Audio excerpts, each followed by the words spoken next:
오늘 이렇게 예배드리는 것조차도 정말 힘든 사람들도 있을 겁니다.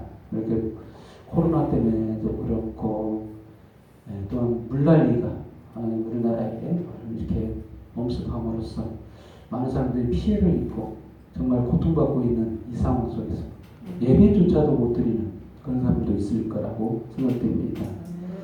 예배드리게 하신 하나님의 은혜에 또한 감사드리고요. 오늘 말씀이 구약 말씀으로서 많이 우리들에게 숨겨져 있는 말씀으로 깊이 있는 말씀으로 우리에게 다가오고 있어서 좀 내용이 좀 어려울 수도 있겠지만 사실상은 성령의 감동으로 우리에게 임하시는 어떠한 내용이더라도 우리가 쉽게 이해할 수 있도록 하나님이 우리를 인도하실 겁니다. 정말 하나님의 영원한 은혜, 하나님의 영원하신 자비, 그것은 끝이 없는데요. 처음부터 하나님은 계획 자체가 선하시다. 아까 찬양 속에서도 찬양 내용에서도 그렇듯이 하나님은 선하세요. 그래서 처음부터 선하셨기 때문에 이 선이 어디로 사라지는 게 아닙니다. 그리고 하나님께는 악이 없어요. 조금의 악함이 없다는 거예요.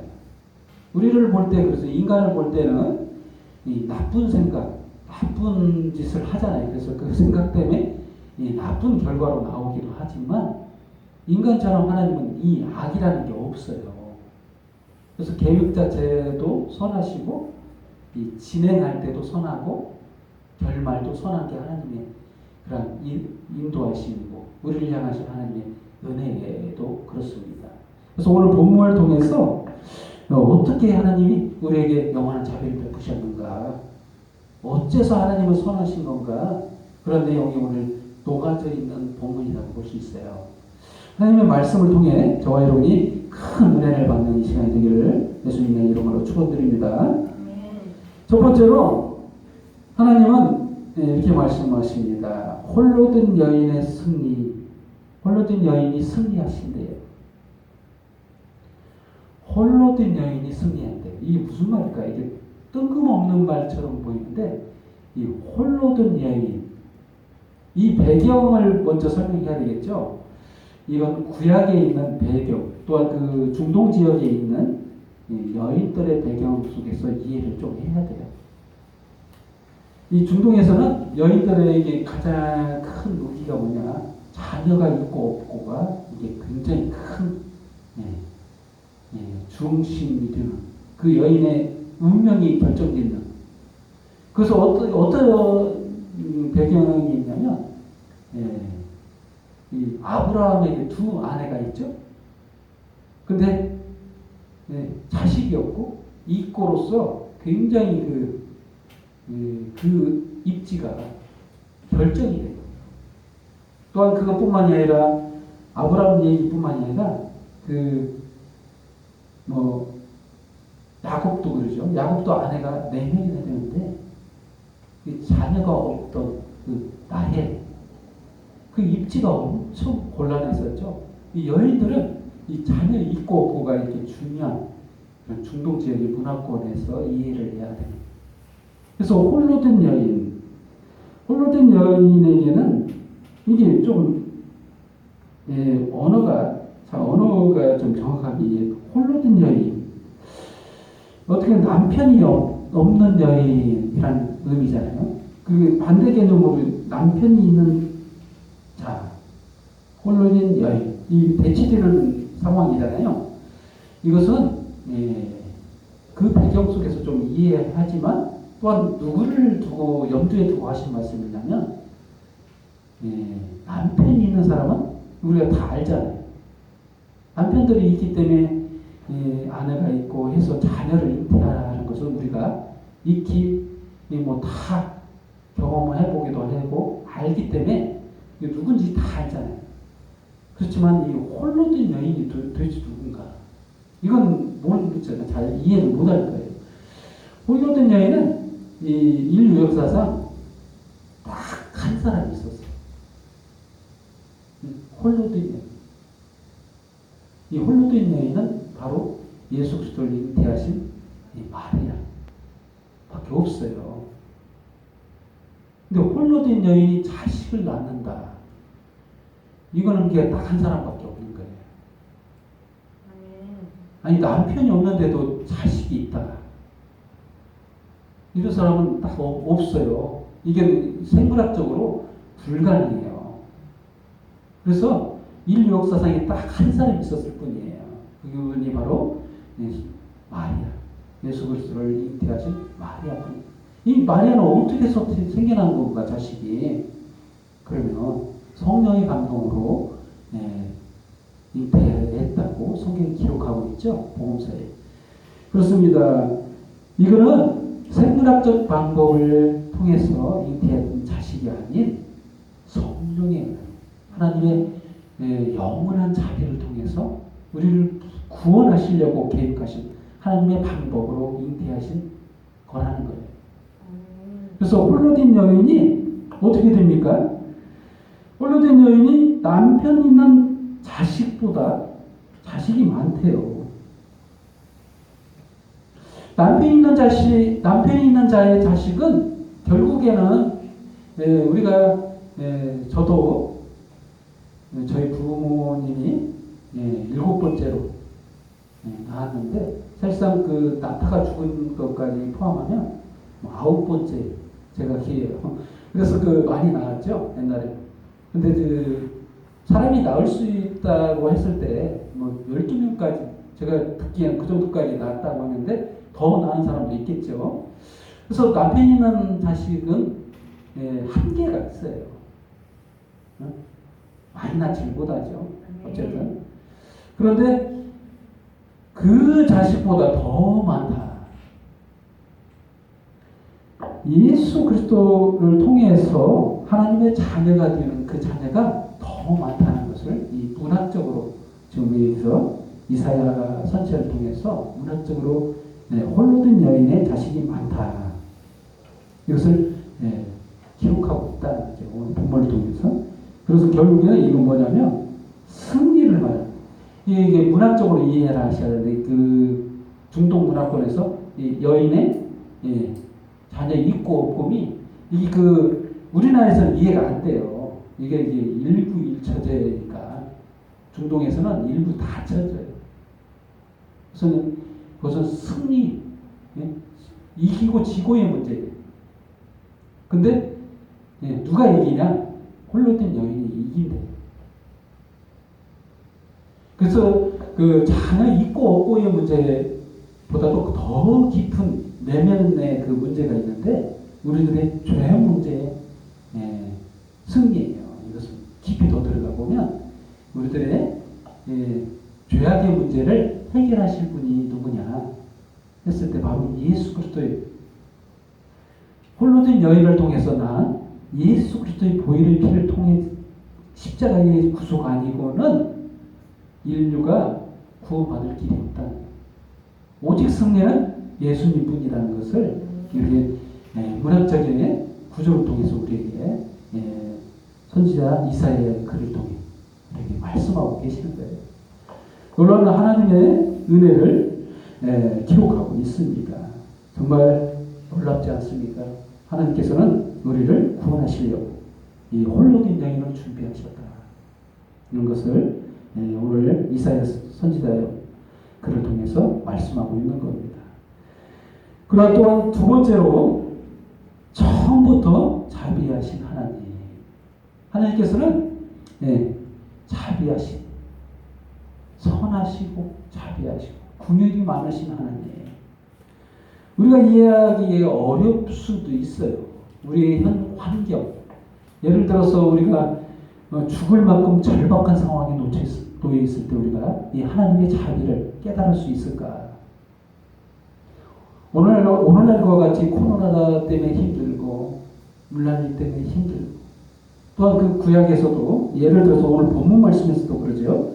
노아의 홍수 때 얼마나 많은 사람들이 물난리를 통해서 이 홍수로 말미암아 다 죽고 남은 사람이 8명뿐이잖아요. 이러한 가운데서도 하나님의 자비가 있는가? 의문이 많이 들잖아요. 어떻게 하나님이 자비하시다면서 그렇게 다 죽이실 수가 있는가? 하나님께서는 5절과 8절 말씀을 계속해서 말씀하고 계시는데 내가 네 남편이다. 이렇게 말씀하시죠. 그의 이름은 만군의 여호와이시며 구속자는 이스라엘의 거룩한 이시라. 온 땅의 하나님이라 일컬음을 받을 것이다. 그러면서 우리들의 수치를 지나가게 한다. 결국에 사실은 우리가 멸망당하는 이유는 우리들의 죄의 문제 때문에. 근데 이 죄가 하나님 탓인가 했을 때 하나님은 죄가 없어요. 죄는 다 내 문제. 내가 죄악 가운데서 태어났고 죄를 진 것도 맞고 하나님이 나를 죄짓게 했다 이렇게 말하는 것은 옳지 않습니다. 근본적으로 우리는 죄악 가운데 태어나서 죄 지은 인간이고 결국은 노아의 홍수 때처럼 멸망당할 인간일 뿐이라는 것을 말하고 있는 거예요. 하지만 이러한 멸망당할 우리들에게 소망을 주셨는데 바로 구원자 예수 그리스도를 우리에게 보내주셨다는 거예요. 그래서 예수님을 통해서 우리들에게 자신의 처음부터 계획하신 그 사랑을, 그 자비를, 그 영원한 은혜를 한껏 우리에게 베푸신다는 거예요. 아멘. 예수님을 희생하셔서 예수님을 십자가에 못 박음으로써 우리들의 모든 죄를 대신 사하시고 아멘. 우리들을 구원하셨다는 거예요. 그게 바로 하나님의 영원한 자비예요. 8절 말씀, 내가 넘치는 진노로 내 얼굴을 네게 잠시 가렸으나 영원한 자비로 너를 긍휼히 여기시리라. 네 구속자 여호와께서 말씀하셨느니라. 우리에게 진노는 잠시라는 거예요. 잠시 잠깐 하나님께서 우리를 내게 진노하셨지만 사실상 이 진노도 이해를 좀 하셔야 돼요. 하나님이 나빠서 진노한다 이렇게 이해하면 안 돼요. 악이 있어서 진노하는 게 아니라 하나님은 사실 선하시기 때문에 공의로우시기 때문에 진노하는 거예요. 왜 그러냐면 진노 안 해도 인간은 악하게 되면 멸망할 수밖에 없어요. 그걸 이해해요. 이것을 이해하려면 빛에 대한 설명으로 예전에 설명한 것처럼 빛과 어둠이 같이 공존하지 못해요. 예를 들어서 어둠이 가득한 곳에 촛불을, 이제 라이터가 이해가 되겠죠, 요새는? 라이터를 딱 켜면 이 어둠이 어떻게 될까요? 어둠밖에 없는데 라이터를 딱 켜자 싹 어둠이 사라지잖아요. 이게 하나님의 진노에 대한 이해를 좀 하셔야 돼요. 이게 하나님의 진노예요. 하나님이 멸망시키지 않으려고 해도 우리가 악하면 하나님의 선하시면 이게 만날 수가 없어요. 빛과 어둠이 같이 공존할 수 없는 거라니까요. 하나님의 은혜가 우리에게 임하시면 우리에 있는 어둠이 사라지는 거예요. 우리에게 있던 그 어둠의 요소, 악함, 이런 것들이 자연스럽게 그냥 멸망당하는 거예요. 우리가 그래서 악함 가운데 있거나 어두운 가운데 있거나 하게 되면 자연스럽게 그냥 소멸될 수밖에 없는 거예요. 이게 하나님의 진노예요. 이게 하나님이 진노하시려고 하는 그 마음이 있어서 진노가 된 이 멸망을 받는 게 아니라 원래부터 빛 가운데 있으시고 선하시기 때문에 어둠인 우리들이 어둠이다면 그래 소멸될 수밖에 없는 거라. 그러나 다행히 저와 여러분은 하나님의 자비 마리아 안에 예수 그리스도의 보혈의 은혜를 입었기 때문에 우리는 소멸되지 않고 하나님과 함께 영원히 공존하는 하나님의 자녀의 그런 복락을 누리는 저와 여러분이 됐어요. 얼마나 큰 은혜를 입은 겁니까? 그렇습니다. 처음부터 그래서 하나님은 우리를 구원하시려고 계획하고 계셨던 거예요. 우리는 처음부터 하나님의 자비를 받으신 사랑받은 그런 존재예요. 아멘. 그리고 또한 세 번째로 하나님의 공의. 하나님의 공의 이게 무슨 말인가 할 겁니다. 17절 말씀 끝부분에 보면 이는 그들이 내게서 얻은 공이니라. 하나님의 공인데 뭐라고 표현되어 있죠? 그들이 내게서 얻은 공이라 이렇게 표현되어 있죠. 누구를 말할까요? 이 그들은 누구일까요? 그들은 저와 여러분을 말합니다. 우리들이 누구에게서? 내게서 얻은 공, 이 하나님에게서 얻은 공이다. 이게 무슨 말일까요? 아까 첫 번째 홀로 된 여인의 승리에서 얘기한 것처럼 남편 있는 자는 한마디로 나의 공의를 대변해주는 대표적인 예예요. 이 나의 공의. 남편이 있는 자는 나의 능력이잖아요. 내가 노력해서 얻는 자녀잖아요. 내가 노력하면 되는 거예요. 나의 공의. 이 나의 공의로 승리할 수 있느냐? 없다는 거예요. 그러나 홀로든 여인은 내 능력이 아닙니다. 이거는 성령의 하나님의 능력으로만 되는 공의예요. 그래서 이 공의는 무엇을 의미하느냐? 바로 예수 그리스도의 공로를 말하는 거예요. 예수 그리스도의 공로를 통해서 얻은 이 공의는, 이 공이라는 뭐냐면 공공연하게 행해진 공로를 의미할 수 있어요. 여기서 본문에서 말하는 것은 바로 구원에 대한 공로, 구원을 이룰 수 있는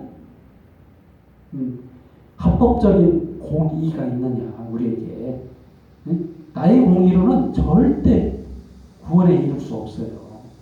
우리가 율법을 다 지킬 수 있는, 다 지키면 구원을 받는데 못 지켜요. 못 지키면 어떻게 되죠? 저주 아래 놓입니다. 결국 지옥 가야 돼요. 그래서 구약 성경을 읽을 때 우리들이 착각할 수 있어요. 아, 우리가 이걸 다 지켜야 되는구나. 안 지키면 지옥 가는 거 아니야, 이거? 이렇게 생각하죠? 그렇습니다. 그래서 우리들의 나의 공로로는 율법을 쫓아가서는 우리가 구원을 얻지 못해요. 나의 공로. 남편이 있는 자가 되지 맙시다. 홀로진 여인의 은혜 안에 놓이게 돼요. 이 홀로진 여인의 은혜는 바로 예수 그리스도의 공로예요. 예수 그리스도가 나를 위해서 뭘 하셨죠? 십자가에서 내 대신 죽어주신 은혜예요. 이 공로 때문에 이렇게 표현되어 있잖아요. 17절 말씀. 그들이 내게서 얻은 공이니라. 저와 여러분이 예수 그리스도를 통해서 은혜를 받았다는 거예요. 합법적인 구원받을 수 있는 공의가 우리에게 있다는 거예요. 아멘? 얼마나 감사해요. 우리가 노력하지 않아도, 우리가 열심히 노력해서 구원받는 걸로 생각하면 이거 아직도 우리가 율법주의자예요. 아직도 남편이 있는 자예요. 남편이 있다니까. 내가 노력해서 자녀가 되려고 하는 그 방법이라니까요. 이 방법으로는 승리 못한다고 했죠. 바로 예수 그리스도 십자가의 공로를 통한 홀로 된 여인, 그 은혜 안에 있는 저와 여러분이 바로 구원받았나요? 하나님의 은혜, 하나님의 영원한 자비 안에 있는 저와 여러분이 되기를 예수님의 이름으로 축원드립니다. 결론을 드리겠습니다. 하나님의 영원한 은혜, 자비는 우리에게 어떻게 임했느냐? 바로 홀로 된 여인을 통해서 예수 그리스도를 이 땅에 보내셔서 우리를 그 처음부터 계획하신 대로 이 예수님 오시는 것 처음부터 계획하신 거예요. 우리가 태어나기도 전부터 우리를 창조하시기 전부터 예비해 두신 예수님을 이 땅에 보내서 자비를 우리에게 베푸셨다는 거예요. 또한 이 자비는 저와 여러분에게 합법적인 공로가 되고 구원받을 수 있는 그러한 은혜가 됨으로써 저와 여러분이 영원한 복락을 누리는 하나님의 자녀가 되었음을 이 시간 선포합니다. 아멘. 기도하겠습니다. 하나님 아버지 감사합니다. 저희들이 죽을 수밖에 없는 죄악 가운데 있었지만 노아의 홍수 때처럼 멸망당할 수밖에 없는 저주 아래에 있던 저희들을 그 죄 가운데서 택하사 선택하사 부르시고 하나님의 놀라운 영원한 자비 아래 저희를 두심을 감사합니다. 죽을 수밖에 없는 그 죄악 가운데서 살려주시고 빛 가운데 저희를 인도하사 자유를 누리게 하신 주님의 그 크신 은혜를 오늘 이 시간 예배를 통해서 영광을 주님 앞에 돌려오니 주님을로 경배와 찬양을 홀로 받으소서. 모든 영광 주님 앞에 돌려오며 예수님의 이름으로 기도합니다. 아멘.